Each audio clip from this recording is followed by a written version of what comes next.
Alright, today guys, I'm gonna show you all why I have the biggest brain. So many people have talked to me before and they're like, wow, Devin, you have such a big brain. I know, I get it. I understand. My brain is massive. What can I say? I'm a simple man. I'm a simple man. So as such, we are going to do some of the Britannica quizzes just to show you how big my brain is. I can feel it already. My neurons firing at a rate just unprecedented. A rate that no normal human could understand or conceive. If your all's brain was this big, your head just wouldn't be able to handle it. It would just explode. So I'm sorry that you have to just know this. I'm sorry that you have to look at me and you just have to be like, wow, he's got such a big brain. It's hard. I get it. It's hard. It's really hard.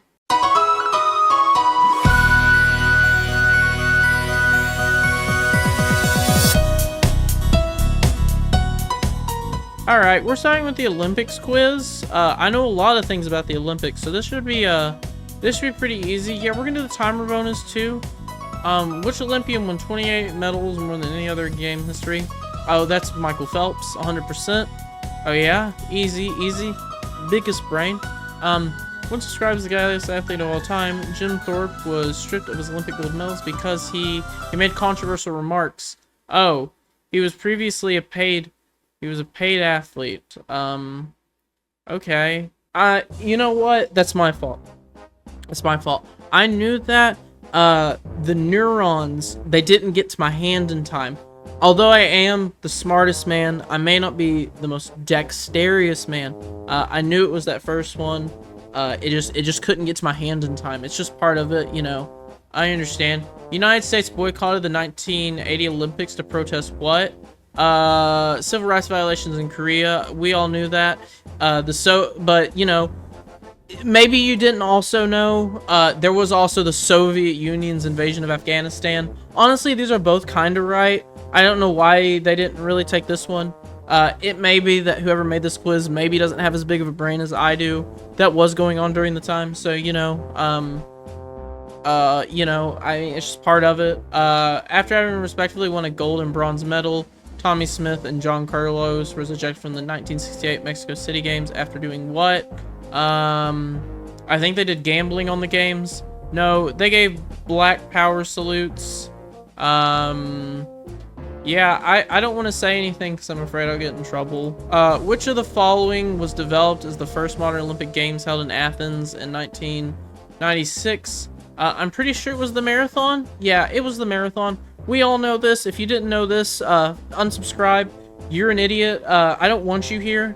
If you're not subscribed, subscribe, then unsubscribe. I want to see my subscriber count go up and down just so I can know how many stupid people just watched this and got that wrong. Which of these sports has taken place during each Summer Olympics? It's probably archery.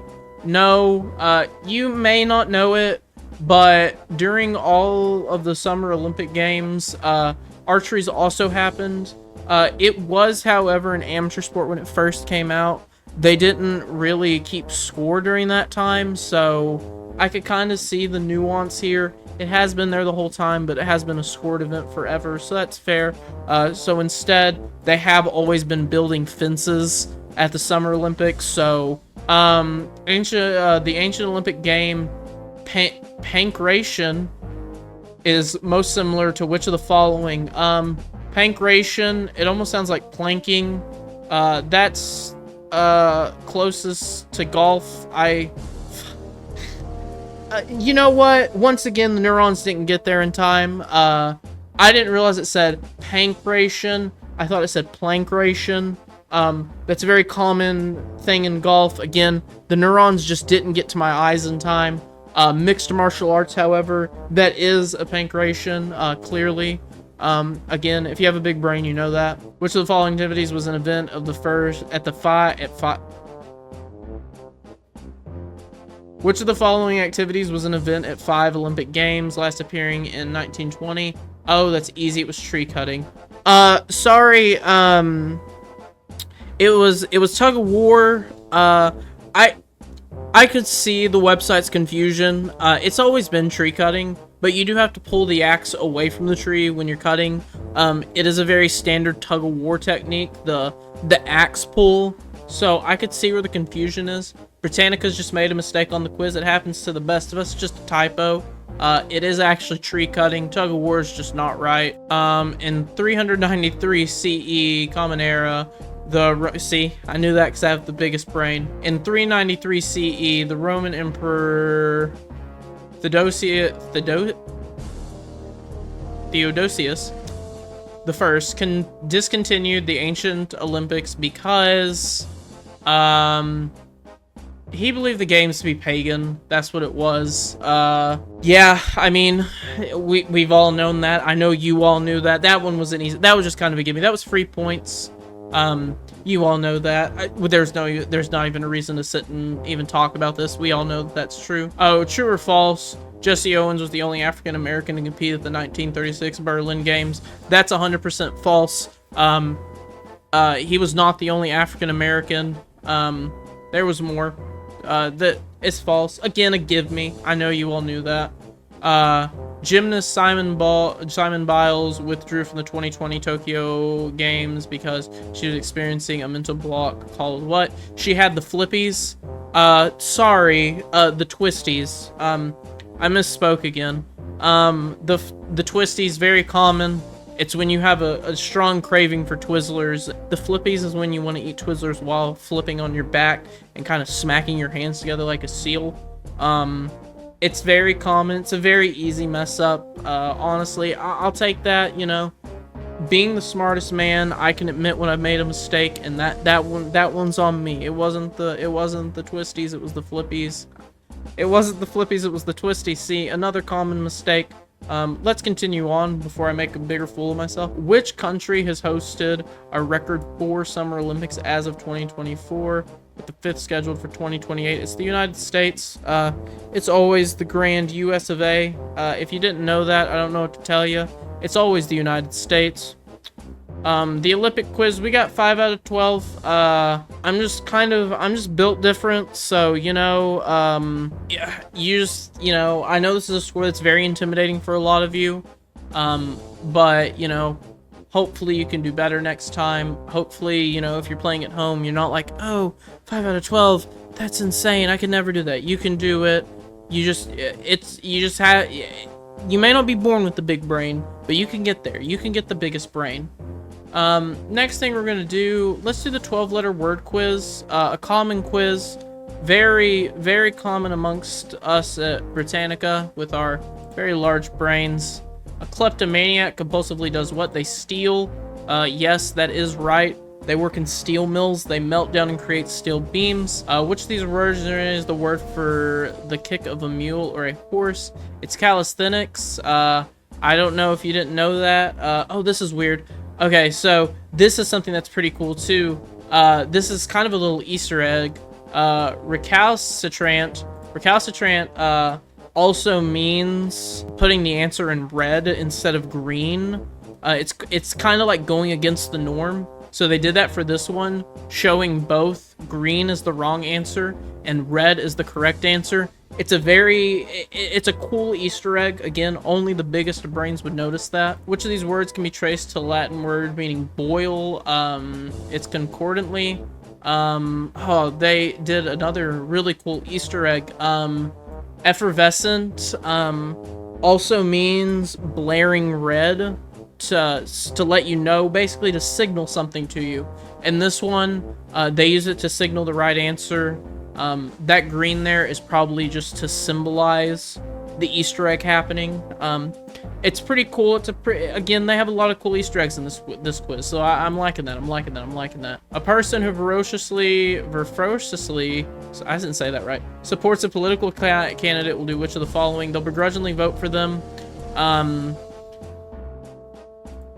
Which of these activities should you expect a somnambulist to do? They're probably gonna sleepwalk.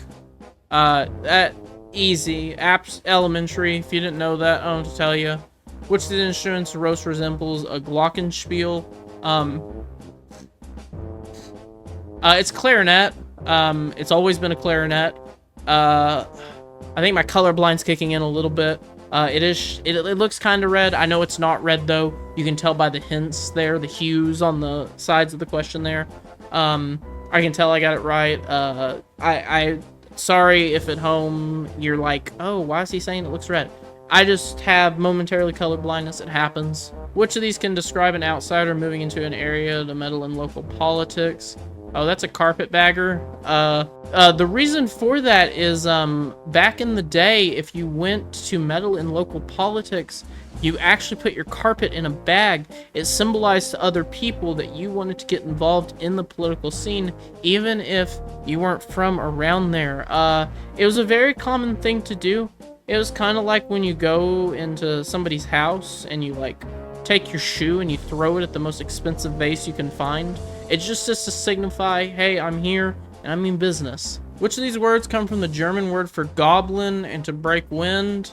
It's probably gonna be pumpernickel. No probably about it. We all know it's pumpernickel. Again, big W for me. Big W. W. There's the camera. W. No L ratio. This is W. My neurons had to really come out for that one. That one was a little bit tougher, but we pulled through. No matter what, you know me. Man upstairs doing me work. So we're gonna do next. Which of the following might be considered hagiographic? Probably a violent movie. Yeah, I can see the kind of contrast there. A flattering biography or a violent movie. If the biography's about me, it's a violent movie, so, you know, I think this is more nuanced. This is more of an opinionated question as opposed to an actual question. This one would definitely describe mine more.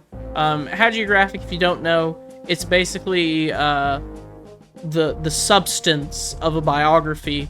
Most biographies are for the most part flattering. In my case, it would be very violent, so a violent movie just makes sense. Again, that's just a little bit of nuance. You don't need to understand that as much. It's okay if you don't. Which of the following might be described as a Katzenjammer? That's a large cake. Oh, sorry. Sorry, I pronounced that wrong. I meant to say hangover. Yeah, that's a hangover. I don't know why that one's glowing red. I'm assuming it's because I hovered over it, because I went straight to hangover, as you saw, and I picked hangover. That's a hangover. It's a very common word from back in the day.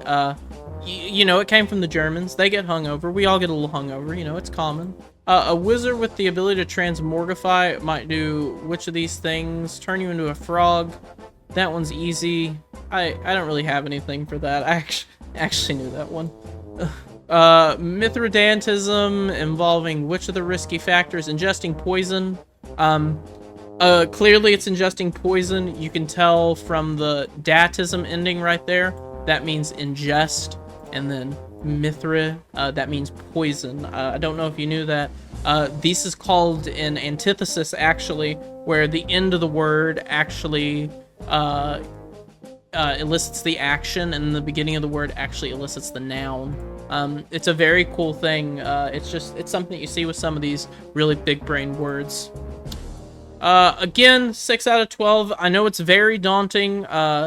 Please, I do beg of you, if you do want to come and take these quizzes, it's fine. Do not be intimidated by my score.